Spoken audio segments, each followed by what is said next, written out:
But what does his weakness have to do with it? Well, it seeps into all of his decision making. He's the kind of guy who will pay someone to assemble his Ikea furniture because these fingers were just made for typing. And that's a real quote from a software developer that I used to work with.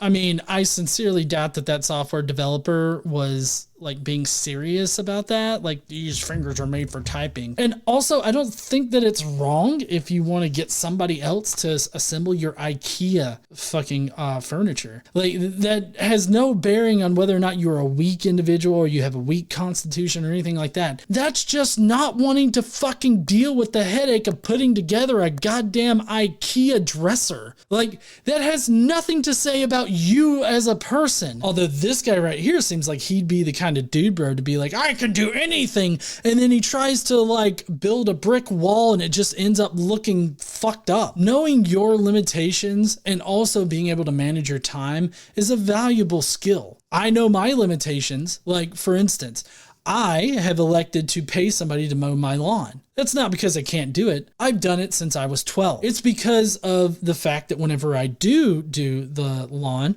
my sugar drops so low, I end up vomiting all over the place, and it drops low, and I end up having to chug a whole bunch of sugar or something, either some kind of sugary drink or eat a bunch of candy or something like that, because my blood glucose is low. Happens every single time whenever I do a lot of intense activity. And so the first year that I was in our new house, I mowed the lawn. But last year, I decided to pay someone to do it because I didn't feel like having to fuck around with that bullshit. Does that say that I'm a weak person? Do I have a weak constitution about me because I elected to pay somebody to mow my yard because I am physically prevented in some cases from doing it? No, I know my limitations. I know that it's better for me to pay someone to do that. And I'm in a pretty good position where I can pay somebody to do that.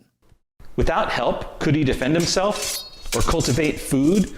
Or walk a mile with a backpack full of all his Harry Potter books? So I kind of feel like maybe we're going to get into some areas where this guy just obviously doesn't understand a lot of shit. If somebody is weak, can they defend themselves? I mean, maybe not. I don't know. Why does it matter? When am I ever going to get into a fucking sword fight, right? I'm ever going to be in an actual fight with somebody? I feel like there are bigger problems at play with me being in a fight, me putting myself into that position. Also, there's always a bigger fish out there, figuratively speaking. So even this dude right here could get fucking slapped in the face and taken for what he's worth. I don't see how this is a gauge of strength or anything like that. Would somebody be able to defend themselves? Why would they need to? But then he also states something about cultivating like land and everything like that. If he's envisioning some apocalypse type of scenario, I feel like people are pretty well to adapt to whatever situation. And if a person can't cultivate, then they can provide other ways to contribute to the community that they're living in. That's not the only way in order to contribute to your community is by fucking cultivating cabbage. And then finally, the thing about the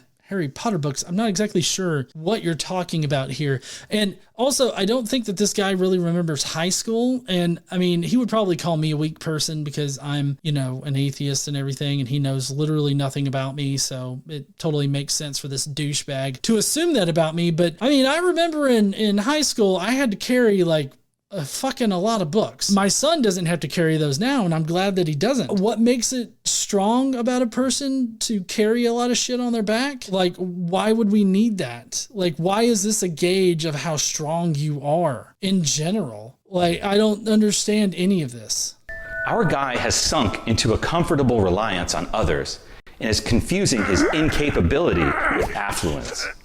Again, it's not that these people are incapable. And also, notice the anecdote part of this. Like, this is all anecdotal. And so it literally proves nothing. This is just a story he's concocted in his mind. He's made up this fantasy about an atheist. Maybe it's an atheist that he used to be. He used to feel incapable of doing things. Him portraying atheists as being incapable is rather ironic, considering I feel like this guy in particular is incapable of thinking for himself and coming to his own conclusions. He has to get God to think for him. Also, why is it bad to be well off? Like, they're confusing incapability with affluence. Like, so the guy he was talking about, the software developer, he thinks that guy was incapable of putting the Ikea desk or whatever together. And so he paid somebody. That's being affluent. And he was using that to mask his incapability. But you don't know that. You can't know that that guy couldn't put that together. He just opted to pay somebody in that anecdotal situation. That says nothing about whether or not he's a weak person. He just didn't want to fuck around with Ikea.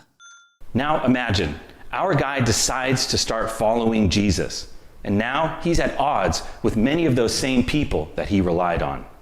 He's at odds with them? Why would you have to be at odds with anybody for becoming a Christian? Like, becoming a Christian is one of the most common things in the United States. Like, in the United States, even with the nuns category, that would just be people that don't officially consider themselves part of a organized religion. Even with them, there are people that believe in God, believe in Jesus and all that. So that it's the most common belief in the United States. What is fucking hard about that? There's nothing hard about being a Christian.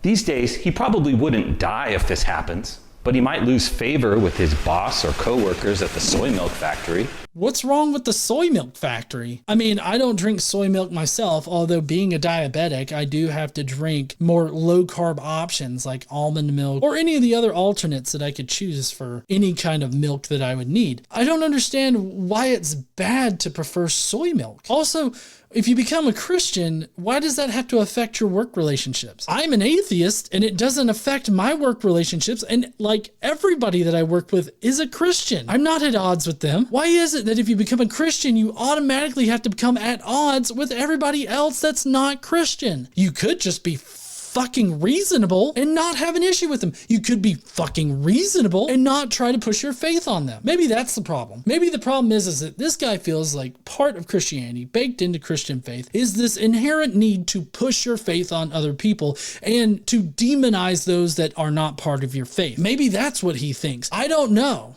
Or he might lose friendships or favor with the girls in his gender studies class. A lot of people that would be taking those classes could also be a Christian. I mean, progressive Christianity is very progressive on women's rights and the rights of the LGBTQ demographic. So they could be a Christian and in a gender studies class. But also, I don't see how a gender studies class would make you weak. I mean, I personally, in the area that I'm in and the interests that I have, don't see the point in me taking a gender studies course. So you know what I do? I don't fucking take the course. I don't chastise other people for taking the course because they want to. If they want to, fine, I don't give a fuck. But this guy right here would rather characterize people that take courses like gender studies courses as weak because he views them as weak. And I feel like that's probably a little bit of misogyny baked in along with the toxic masculinity. This entire video just fucking reeks of toxic masculinity and misogyny.